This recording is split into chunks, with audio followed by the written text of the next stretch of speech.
So let's jump over to postflop and talk about bluff number 2, which is the small flop c-bet, big turn barrel. So let's start this one with a very simple example. Say you're playing 2-5 live, find yourself on a flop with $40 in there, you have 10-9 suited on a jack 7-4 with a flush draw board, not your flush draw unfortunately.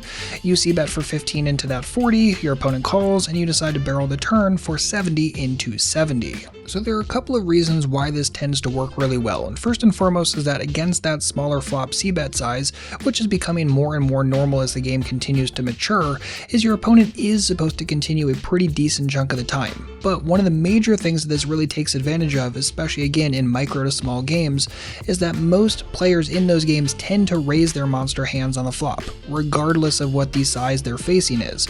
So because of that, when they don't raise the flop and instead they just call it, they tend to tell you, hey, I'm pretty capped in terms of strength. I don't have the ultimate nuts in my hand.